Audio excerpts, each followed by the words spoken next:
جو ہے وہ ان کو لگتا ہے، ان کے لیے خطرہ لگتی ہے کہ جب تک میں رہوں گا یزید اپنا ننگا ناچ نہیں کر سکتا، اپنی خواہش کو پورا نہیں کر سکتا، تو وہ میری جان کے دشمن ہے۔ جس وقت وہ مجھے پائیں گے تو وہ تم سے کوئی مواخذہ نہیں کریں گے، تم سب چلے جاؤ۔ اور آپ نے اپنے آوان و انصار سے فرمایا کہ ایک ایک آدمی ایک ایک میرے رشتہ دار کا ہاتھ پکڑے اور پکڑ کر کے نکل کر کے چلا جائے، کسی بھی گاؤں میں، جنگل میں، دیہات میں چلے جاؤ، حالات ٹھیک ہوں گے تو سب مدینہ منورہ پہنچ جانا۔ اور اس کے بعد امام علی مقام نے بعض ہمارے مورخین کے نزدیک جو ہے وہ یہ گفتگو کی، اور گفتگو کرنے کے بعد آپ نے فرمایا میرے سامنے میرا حیا کرتے ہوئے، میرا لحاظ کرتے ہوئے تم اٹھ کر کے نہیں جاؤ گے، مجھے معلوم ہے، ایک کام کرتا ہوں، میں چراغ بجھا دیتا ہوں، اندھیرے میں تم نکل کر کے چلے جانا، اور میں تم کو بری ذمہ کرتا ہوں، کوئی مواخذہ نہیں ہوگا، کوئی معاملہ نہیں ہوگا، میں خوشی خوشی تمہیں اجازت میں خود دے رہا ہوں۔ اس کے بعد دیر تک امام پاک علی جدی والی سلام نے چراغ کو بجھائے رکھا اور آپ خاموش رہے۔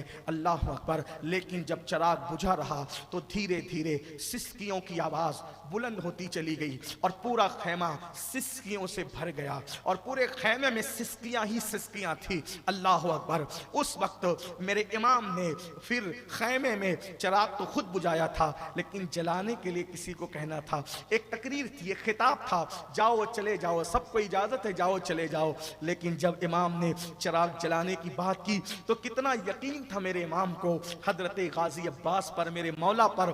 آپ نے چراغ جلانے کی بات آئی تو فرمایا عباس چراغ جلا دو۔ اس کا مطلب آپ کو یہ تھا کہ جو جانا ہوگا چلا جائے گا، لیکن میرا عباس مجھے چھوڑ کر نہیں جائے گا، میرا غازی مجھے چھوڑ کر کے نہیں جائے گا۔ کتنا یقین تھا امام کو۔ میں کہتا ہوں دنیا میں انسان کچھ بنے نہ بنے، میں کوئی بہت مفکر آدمی نہیں ہوں، لیکن ایک بات میری یاد رکھنا، میری کیا، یہ میرے بزرگوں کی بات ہے، دنیا میں کچھ بننا نہ بننا، وفادار بننا۔ اس کی وجہ یہ ہے اللہ کے وفادار بنو، رسول اللہ کے وفادار بنو، اصحاب کے وفادار بنو، اہل بیت کے وفادار بنو، اپنے خاندان والوں کے وفادار بنو، جس سے محبت کرتے اس سے وفا کرو۔ یاد رکھنا اہل وفا کا نام ہمیشہ زندہ رہا ہے۔ کربلا میں 72 میں جان دی ہے، لیکن آپ 72 کو اللہ تمہیں کربلا دکھائے آج کی رات کے صدقے، جلد دکھائے، لیکن یاد رکھنا سب کے سب وفادار تھے، لیکن جو جانے وفا تھا کربلا میں اس کو عباس کہتے ہیں، عباس کہتے ہیں۔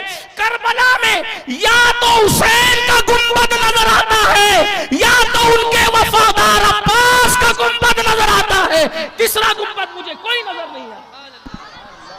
وفا یہ چیز ہے، یا تو کسی سے پیار نہ کرو، جس سے پیار کرو اس سے وفاداری کرو، یا تو کسی سے رشتے نہ جوڑو، جس سے رشتہ جوڑو اس سے وفا کرو۔ وفا کی بڑی اہمیت ہے، لیکن آج مسلمان تو اللہ رسول کا بھی وفادار نہ رہا۔ 250 روپے کی چپل بیچنے کے لیے وہ اللہ کی جھوٹی قسم کھا لیتا ہے، قرض لینے کے لیے وہ اللہ پاک کی جھوٹی قسم کھا لیتا ہے، بیٹیوں کا رشتہ کرنے کے لیے اللہ کی جھوٹی قسم کھا لیتا ہے۔ سوچے تو صحیح کہ انسان کا معیار کتنا گھٹ گیا۔ بہرحال تو عرض یہ کر رہا تھا کہ امام نے فرمایا عباس اب جلدی جلدی چلتے ہیں، عباس چراغ روشن کر دو۔ چراغ جلا تو دیکھا کہ کوئی نہیں گیا، سب رو رہے تھے۔ اور اس کے بعد مسلم ابن اوسجا نے کہا کہ امام اس زندگی پہ لعنت ہے جو آپ کو کہ بعد ہو آپ کو چھوڑ کے جائیں گے۔ حضرت حبیب جو بچپنے کے امام حسین کے ساتھی تھے، ان کا بھی مزار کربلا میں الگ موجود ہے۔ حضرت حبیب نے فرمایا امام بچپنے سے ساتھ نبھاتا آ رہا ہوں اور بوقت شہادت چلا جاؤں سیدہ کو منہ کیا دکھاؤں گا، آپ کے نانا کو منہ کیا، واللہ جب تک کہ ہمارے وجود میں خون کا قطرہ موجود ہے حسین ہم تم پر تمہارے بچوں پہ آنچ نہیں آنے دیں گے، آپ کیا کہتے ہیں چلے جائیں، ہم نہ جائیں گے۔ اور پھر ایک بات تخجل کی بات ہے، تصور کی بات ہے، عقیدت کی بات ہے۔ ارے نادان انسانوں ذرا سوچو تو صحیح، کوئی جنت چھوڑ کر بھی جنت سے جاتا ہے؟ نوجوانان جنت کا سردار بیٹھا ہوا ہے، لوگ تو ڈھونڈتے جنت کو، ڈھونڈنے نکلتے لیکن اس میں ٹھوکریں کھاتے۔ یہاں تو جنتی جوانوں کا سردار ہے، زینت جنت بیٹھا ہوا ہے، آبروئے جنت بیٹھا ہوا ہے۔ جنت جس کو طلب کرتی ہے، مطلوب جنت بیٹھا ہے، مقصود جنت بیٹھا ہے، اور ان کو چھوڑ کر کے چلے جائیں۔ اللہ اکبر۔ بہرحال امام سے جب سب نے وعدے کی اور بات کی، امام نے فرمایا اللہ تم سب کو جزائے خیر دے، اور پھر آپ نے فرمایا جاؤ آخری رات ہے زندگی کی، تلاوت کر لو، عبادت کر لو، سجود نیاز لٹا لو، درود پڑھ لو۔ اور اس کے بعد سب اپنے اپنے خیموں میں چلے گئے، عبادتیں ہوتی رہی۔ امام پاک ادھر جو ہے سیدہ زینب کے پاس آئے، فرمایا بہن کل کا دن جو ہے جنگ کا دن ہوگا اور سر کٹیں گے، شہادتیں ہوگی، تمہیں بہت بڑی ذمہ داری نبھانا ہے، تم نے ماتم نہیں کرنا، سر کے بال نہ نوچنا، نہ نوچنے دینا، چہرے پہ تماچے نہیں لگانا، جو باتیں کرنی تھی ہماری کتابوں میں لکھی ہوئی ہے فرمائی۔ اور اس کے بعد بالآخر جب صبح ہوئی، آج کی صبح، ہر پورے سفر میں صبح ہوتی تھی کوئی نہ کوئی اذان دیتا تھا، لیکن آج اذان کے لیے انتخاب کیا گیا ہے۔